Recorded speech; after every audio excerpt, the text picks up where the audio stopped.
Dahil naman sa biglaang pag-ulan, insidente ng gataw o paglutang ng mga isda na itatala sa ilang palaisdaan sa Pangasinan. Sundan sa report. Ramdam ng ilang bangus grower ang epekto ng naranasang biglaang pag-ulan nitong nakalipas na mga araw sa iba't ibang panig ng Pangasinan.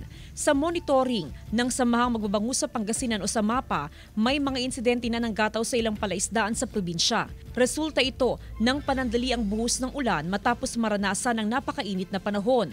Bumababa ang dissolved oxygen sa mga palaisdaan, dahilan para lumutang ang mga alagang bangus. Walang umaga may mga tumawag sa akin, may mga pero nakaabang yung mga devices na nagko-control at least ng results. Sa kabila ng mga napapaulat na insidente ng gataw, kontrolado naman daw ang sitwasyon sa mga palaisdaan sa probinsya ayon sa SAMAPA.